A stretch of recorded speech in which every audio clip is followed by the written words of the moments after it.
Good afternoon, everyone. My name is Megan Bronson. I work with the City of Beaverton. I am one of the employees that is working with the Open Air Beaverton Permit Program. I am going to now share my screen.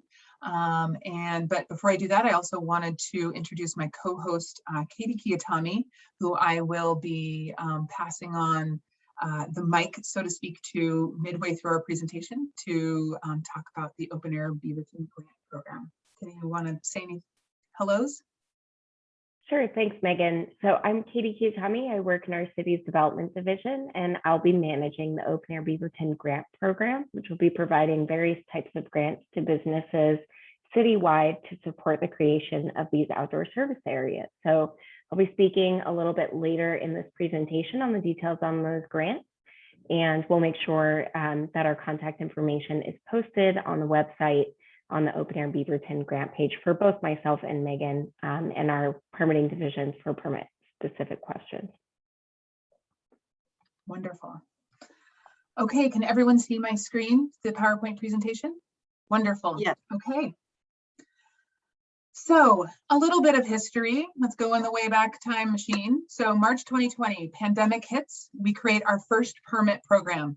Restaurants particularly were being hit. We knew that there were other specific users as well, some medical uses, and some retailers really wanted to be able to expand outside because we no longer were allowed to have customers inside. So the city of Beaverton had already created a state of emergency for the pandemic, and we hitched our new permit program onto that, which essentially said, we are allowed to expand into these outdoor areas, but we're not going to enforce certain codes and regulations, which is how we got it done so fast. It allowed temporary outdoor business expansion into on-street parking spaces, private parking lots, and we decided street closures. Let's see if anybody wants to close a street. Turned out we were the only ones who wanted to, and so that didn't end up moving forward. That first program allowed tents, it allowed heaters, tables and chairs, etc.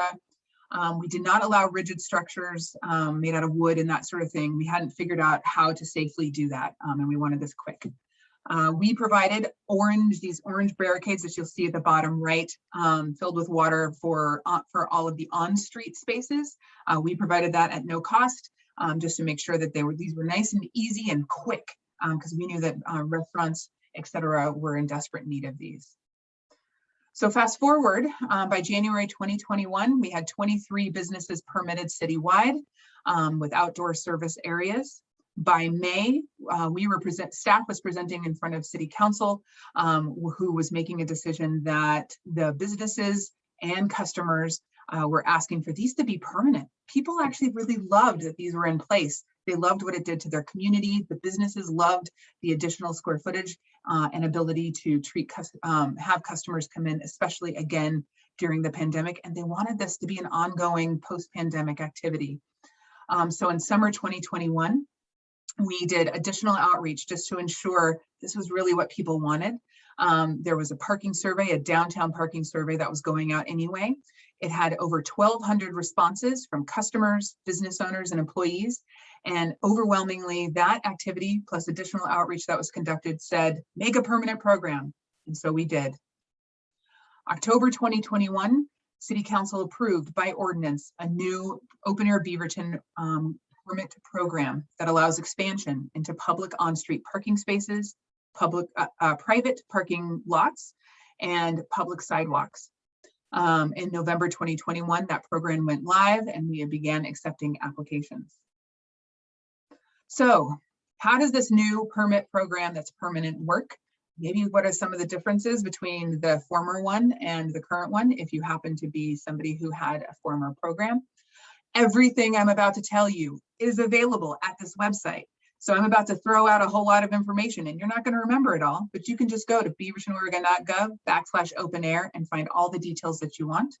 But the key thing to keep in mind is at the bottom of these, you will need an Open Air Beaverton permit if you plan to serve customers in an outdoor area that is currently used for parking or is on a public sidewalk. These are not areas for storage. These are not areas to have extra display space. These are areas if you want to serve your customers in some way, whatever type of business you are, in an outdoor area, specifically that was used for parking or as a public sidewalk, then you need a permit now citywide. And that's what we're here to talk about today. So a summary of this new program. The new program ensures businesses' ability to provide outdoor service areas that are not tied to the state of emergency. So one of the downfalls to that earlier program was the state of emergency is something that has to be renewed every 60 days and can stop existing anytime the city council and the city manager deem that it's ready to stop having a state of emergency. And so because folks wanted these permanent, and because businesses were putting their hard-earned money into these spaces and they wanted to know, yes, I can have this in this space for longer than 60 days, it was important for us to make it permanent. It allows businesses of all types to construct outdoor service areas. For example, there are other jurisdictions that are really, this is just for restaurants.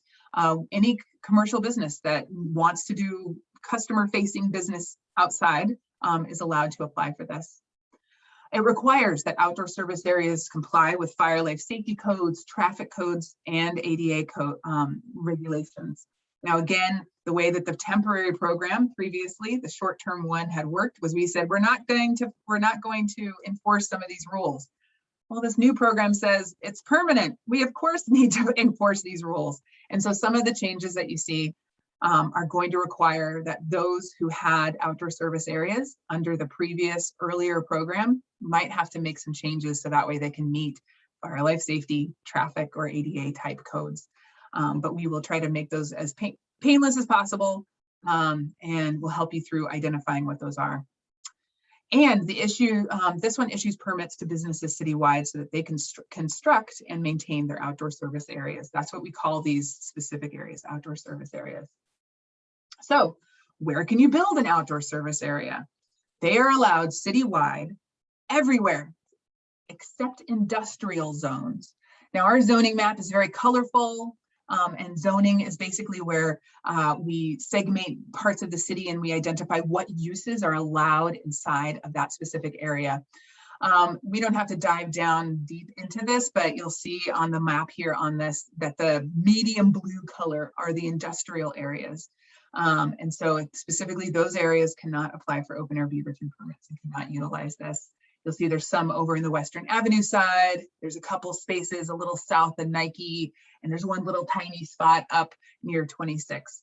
But really, if you're concerned you're in one of those locations, go to our website, beavertonoregon.gov. On the left-hand side, you'll see our map center. Click on that and you'll find the interactive maps can take you to our zoning map, and you can identify which zone you're on and then make sure you're not in an industrial zone. You're also going to find a whole bunch of other fun maps. And so if you are a map nerd, which I can sometimes be, we have a lot of demographic data and other fun things that show you a whole bunch of stuff about Beaverton you never even knew that you wanted to know. Okay, where else can you build? What are the 3 areas? Okay, let's talk about the first one. You can apply if you have public on-street parking near your business, or near your business, but maybe also in front of a neighboring business. If that happens, make sure you get permission from the neighboring business to be in front of their space. You can have up to 2 parking spaces of on-street parking space. You have to follow a few regulations. The full list, again, is at that website I showed you earlier. But essentially, you have to make sure you're 20 feet from a crosswalk, you're 30 feet from a stop sign. You keep all pedestrian ways clear, including the ways to enter and exit your own operating area. Make sure you're not blocking public utilities such as storm drains and that sort of thing. And if you're unsure about any of this, definitely ask our permit staff, and we can make sure and help you through the best way to design your operating area. Some of the things to keep in mind for public on-street parking, if this is where you want to be located. 1, an ADA ramp or platform is required. I have done back of the envelope math, and I can't seem to find a location where an ADA ramp would actually work.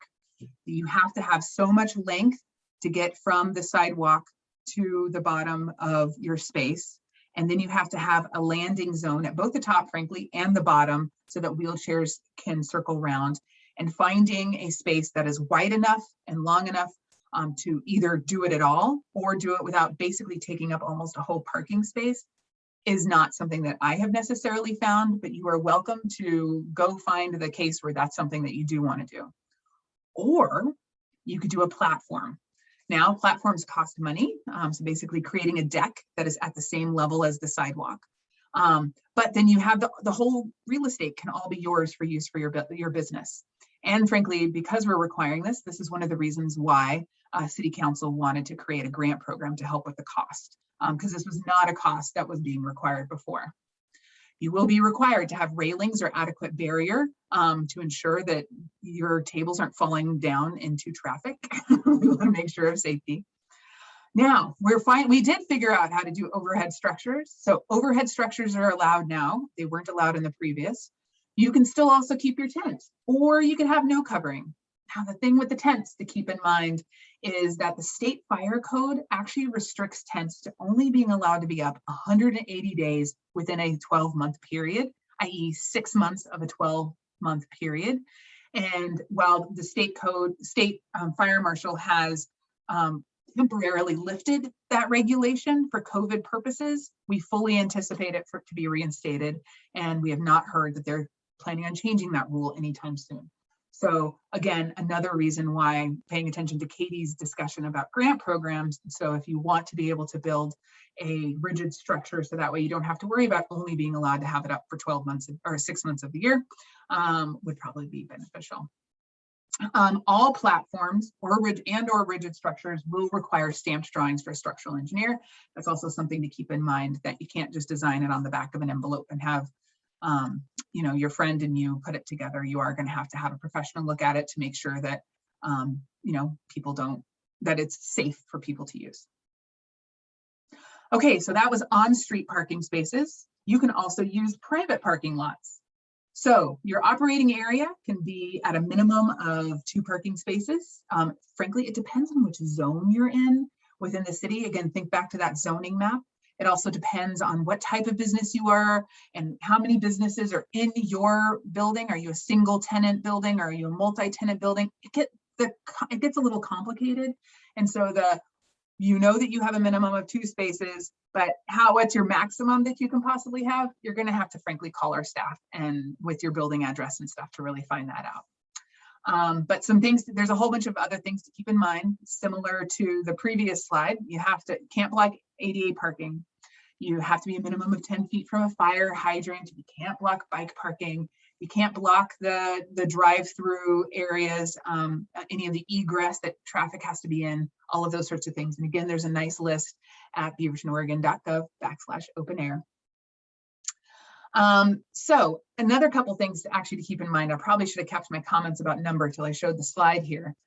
There are, for those businesses that are within downtown parking district number 1. So if you look at this map, everything that's on the left, that large left area, all the things that are in downtown, both in Beaverton Central up above and Old Town down below, those areas, actually, there is no minimum parking requirements, which are the things that are really driving the need to have a maximum number of parking spaces you can use. So these are actually unlimited. So as long as you follow all those other rules about egress and about fire hydrants and all of those sorts of things, parking lots that are within this map where the number 1 is are allowed to have unlimited spaces be used as long as you're following all those other regulations. Everywhere else in the city, you're going to need to really call our office to figure out the calculation. One back of the envelope way to look at it is that you can use up to 1 off-street parking space per 1,000 square feet if that is greater than 2 parking spaces. And actually, that might be the rule. Now that I'm seeing it on the slide, that might be the rule, and I may have misspoken. So that might be an easier thing for you to figure out, is to just use 1 off-street parking space per 1,000 square feet of your business, or 2 parking spaces, whichever one of those is greater would be what you're allowed to use. Okay, private parking lot. Again, overhead structures also allowed. Yay! Again, we didn't allow them before, so this is really exciting. Again, you can also use tents or no covering. It's up to you. And again, state fire code doesn't let you have the tents up more than 6 months. So that's something to keep in mind. In private parking spaces, we have some unique cases that I wanted to make sure and note. First, not unique. You're going to need stamp drawings from a structural engineer, similar to what the on-street parking. You're also going, if you're going to do a rigid structure, so if you're going to do a tent and no coverings, that's not what we're talking about. But if you're doing any structure of any sort on private property, you need to get a building permit as well. So you're going to have to apply for an open air Beaverton permit and a building permit to do a structure on private property. Okay, the third area that you're allowed to get a permit for is the public sidewalk. So public sidewalks, you can't do structures or anything like that, but you can have tables and chairs and umbrellas and do really fun things out on your sidewalk. The key thing to remember here is that you have to maintain a 5-foot clear pedestrian path so that folks that are with eyesight canes, with strollers, with wheelchairs, they all have a straight, not a meandering, but a straight path along on your block to be able to walk through. As long as you can make that 5-foot straight path, then the extra room is what you can put tables and chairs and umbrellas in and apply for an open air Beaverton permit. Public sidewalks are mostly located in downtown, so I would expect most of these to be downtown, is another quick note. Okay, for any of those 3 areas, what's the permit process? The first hot tip, you're going to have attachments you're going to need before you apply. So I would go to the website and gather, depending on which of those 3 areas you're doing, they're going to have different lists of attachments. Go identify what your homework is first and go get all of those attachments because you're going to want them to apply. Then once you have all the attachments, submit your application. There will be a $100 application fee that is due at time of application. And then notify all businesses and residents on the same block that you have applied for this application. You are certifying to us in your application that you're doing that. So make sure you tell everybody who lives or works in their same block face that you're doing that you're planning on taking parking for this use. We then are going to review it, the city, not we, I'm not a plans reviewer, but the plans reviewer who are on here and we'll be introducing you to here shortly, they will be reviewing it and they will probably respond with maybe a couple questions. Make sure that you're responsive and get back to them. And then once all of their review is complete, and they have fully approved, they will issue you a permit. Note, you cannot start construction until you have a permit, period. End of discussion. Do not start construction. No. I'm also going to give you the hint. I'm sure that I'm foreshadowing what Katie's going to say. You also can't start construction until you officially have signed your grant agreement if you're getting a grant. So make sure you don't start construction until the city folks are happy and ready for you to move forward. Okay, you then do construction. Yay! Once construction is complete, you got to call for an inspection before it can be used probably. And so we'll give you the full phone number that as soon as it's complete, call the phone number and we'll schedule for somebody to come out so that way you can enjoy your beautiful new space. How long is your permit valid? So these permits are good for 1 calendar year. They're good through December 31st is really what I should say. And so they're good. All of them are going to expire December 31st every single year. So every year, if you're wanting to continue your space, you're going to need to fill out a renewal application. We ask that those are submitted by November 30th, assuming you want to still be covered by January 1st of the following year. So please submit by November 30th. And there will be another $100 renewal fee. Again, those are very low fees, specifically City Council set them nice and low because we realize where we are in the pandemic today. Please note that all fees will probably be re-reviewed over the next few years and we'll see where we are. But these are specifically low for businesses during this tough time. Okay, what are some frequently asked questions, or at least we think they're going to be frequently asked questions? Number 1, what if I already have an outdoor service area under the current program? Well, couple notes. 1, to continue to use your current space, you are going to have to apply for an open air Beaverton permit, one of the new ones. For many, because of those new regulations that we are now enforcing and some of the new fun things that we have added that you didn't have ability to do before, it's going to probably mean some changes to your space, which for many people, that means a little bit of cost. So please note that that is something that's happening. That being said, if you already have a permit under the previous temporary program, we are not enforcing until September 30th, 2022, i.e. you can get through next summer with your current space. Note, this is a multi-month process. Please do not wait until September 29th to try to apply. You are going to want to apply, make your changes, and have it live and going with the new permit fully functional by September 30th.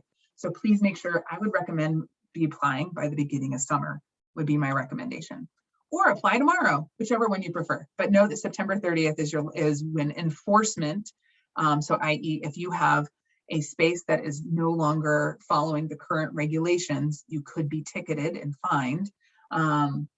That's what enforcement means, and it will start September 30th, 2022.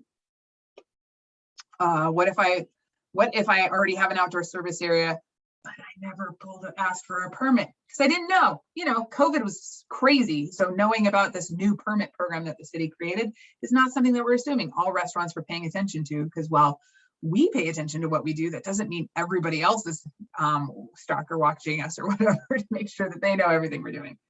Well, I'm going to give you the same answer. That's perfectly fine. But to continue to use your space, you got to apply for an open air Beaverton permit. And for many, your space will require some changes probably under the new permit program. And just note that's going to be happening. Okay, some more questions. Can I have more than one outdoor service area? Can I have parking lot and on-street public parking? Yes, you can. Both of them are valid. We don't care. As long as you qualify, you can have 2 different spaces. That would be fine. How much does it cost to build a service area? That's a whole range is the real answer. It varies. If you want in a private parking lot where you don't have to build decking and you just want to build the proper barrier and put out tables and chairs, you could probably do that for a few $100s. If, however, you wanted to do a full structure and you wanted to make it a little Taj Mahal-y, maybe you wanted to have some gold in your paint or something like it could go way up there. So it's a full range. We did do a little bit of a study regarding if you're wanting to do like full structure, rigid structures, and those ranged probably in most jurisdictions. The size that we're talking about from $15,000 to $75,000, and that's where we came up with the $75,000.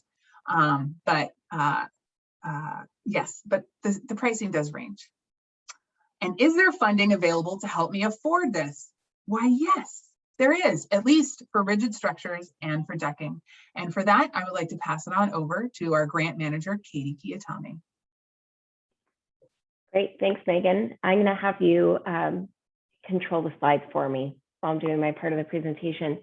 So I'm happy to share some details on this new grant program. I know that we've received a lot of inquiries from the business community who are looking for support to be able to make these changes. And we do acknowledge that, some of these costs will be substantial depending on the nature of the service area. And so the city and our council and our bureau board wanted to do what we can to support those businesses that are taking these on and making these compliant outdoor spaces.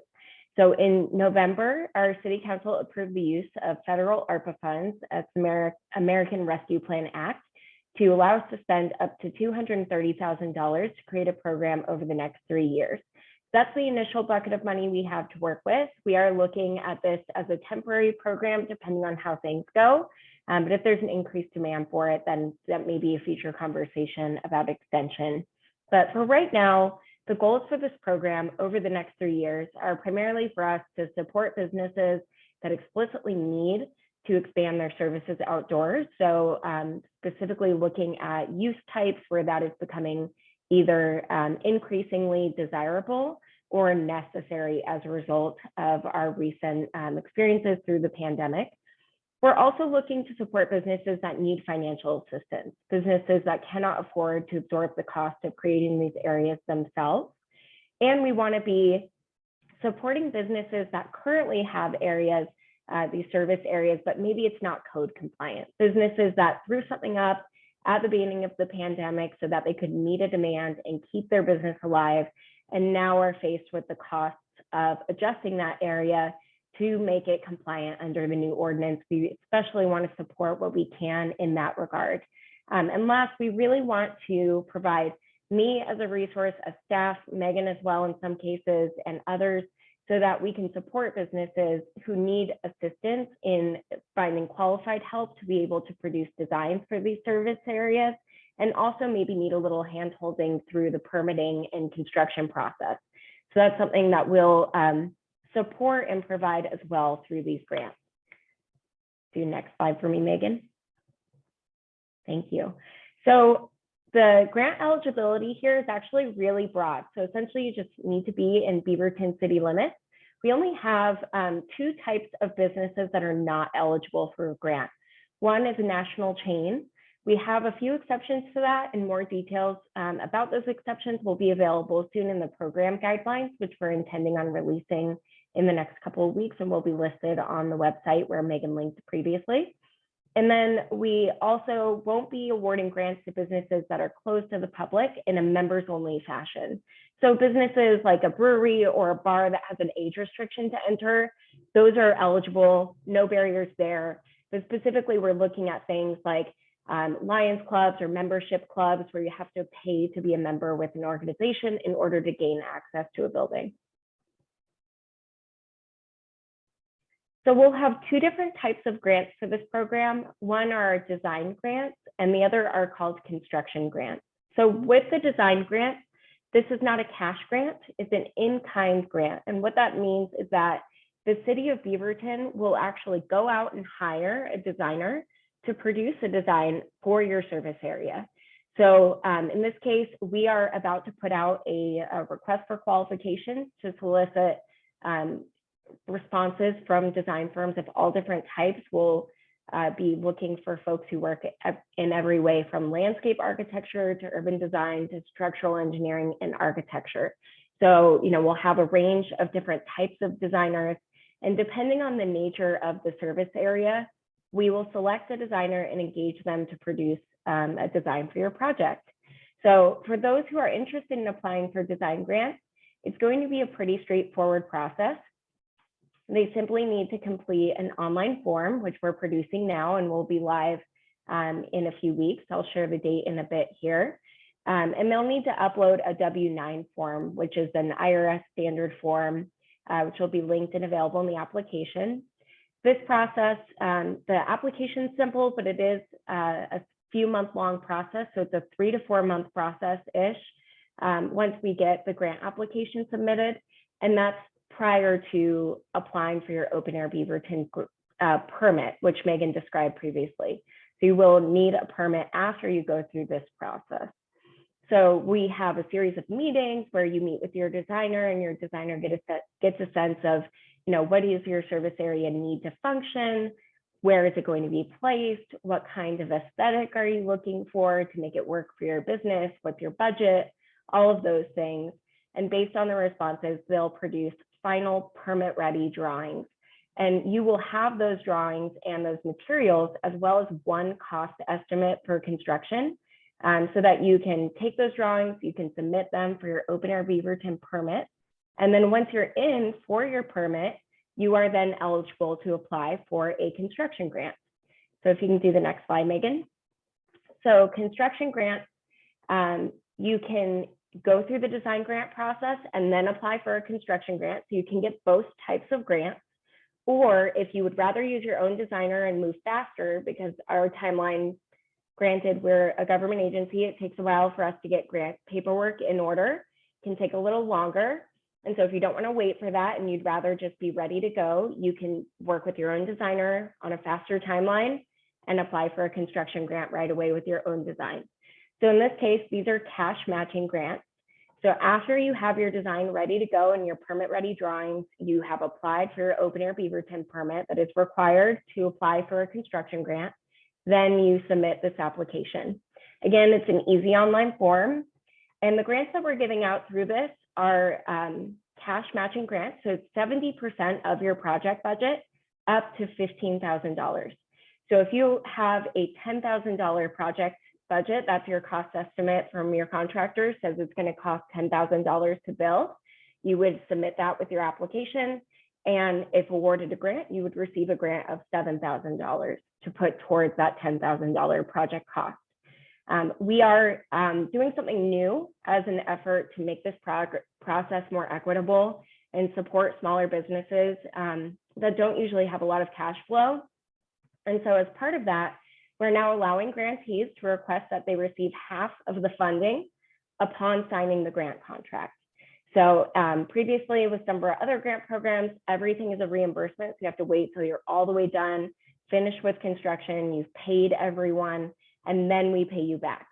And we know that's really hard for some of our smaller businesses. So in this case, I'm happy to say that we got it approved so that we can do half of the funds when you sign the grant agreement at the beginning. And then at the end, once you pass your inspection, your project's completely finished, you get the other half of the funds. So that's how that will work. So we need a few things for you to actually apply. I mentioned that you have to have applied for your open air Beaverton permit. That one's important. And you need your completed design. Obviously, in order to apply for the permit, you've had that design. But we also need your cost estimate from your contractor so we know what your budget is. And we'll need just a couple of forms, the W-9 form I mentioned. And then if you don't own the building that you occupy or the space where you're putting the service area, if it's in a private parking lot, then we also need an owner authorization form, which we'll have linked in the application for you to access.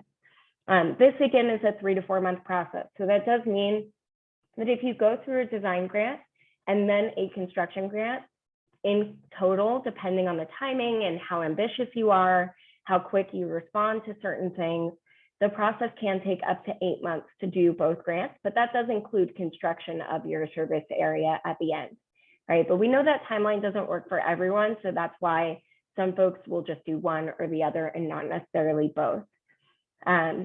So Megan, if you can hop onto the next slide here. There we go. So I ran through and put together just an estimated timeline to show how soon our first projects would hypothetically finish if you applied right when we open applications on January 31st. So that is the date that we'll be opening grant applications for both design and construction grants.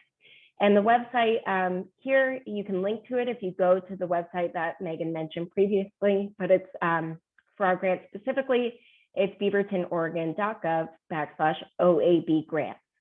So easy enough to find and remember, but it's linked everywhere as well. So for design grants, you can see here, there's a period of time. We try to be as responsive as we can, but it does take some time for us as an agency to get our paperwork approved, to hire those designers for design grants and things of that nature. And so it's about a 4-week process from the date that you apply to the date that we give you a decision. We give you a decision, we'll give you your grant agreement. And in the case of construction grants, that is the same time that we would submit the request for you to be reimbursed for your, or to be processed for the first half of your grant disbursement. So if you request to get the 50% of funds up front, we would put in that request on that hypothetical February 28th date, so 4 weeks or so after your application.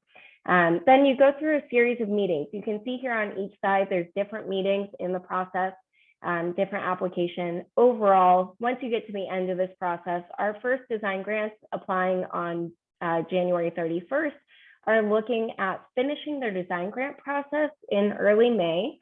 If right then they go ahead and apply for their open air Beaverton grant with the materials we produce, then they could finish construction and open in early July. So it's a bit of a process on that end. For the construction grants, let's say you're one of those folks out there, and we know they are out there because we've been hearing from businesses in the community that are already hiring a designer to produce their drawings or already have applied for their open air Beaverton permit. Even if you've received your permit by January 31st, as long as you haven't started construction, that's the key. Do not start construction until you've been awarded a grant. You would apply for a grant on January 31st, hold on to that open air Beaverton permit. As soon as we can, we'll give you our award decision. And as soon as that happens, let's say hypothetically, you are ready to go, you apply on the 31st, you would look at probably an early May completion date for your whole project. So we could be getting you to a point where you're ready to begin construction the first week of March or the end of February. And then construction on these is a shorter timeline. So honestly, 4 weeks, in my opinion, is pretty generous. I've worked in construction for a long time. I think that's very unlikely a project like this would take that long. But again, depending on the nature of what you're building, some are more complex than others. For a few of them, I frankly think it'll probably be a 1-week construction timeline. Others may take up to 4 weeks. So assuming that's the case, those projects might finish in early May. So I think this is my last slide here. Is it? Yeah, okay, good. So I'm happy to answer questions specifically about grants if there are any, but otherwise you can reach us at our emails, which are listed here. And I will be around as the program manager for grants. I'll hand it back over to Megan. Thank you, Katie. Before we jump into our Q&A, I just want to remind everyone that you've just heard about the Open Air Beaverton Permit Program. You can apply or get more information at www.beavertonoregon.gov/open-air. From there, you can also link to the grant program. I did want to clarify something that I said earlier. It is a $100 application fee or a $100 renewal fee.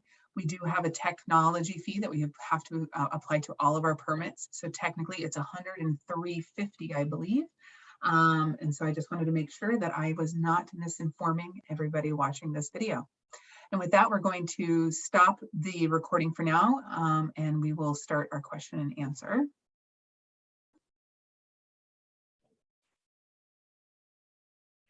Whew. Thanks. Are we stopped the recording? Nope. Kelly, can you please stop the recording?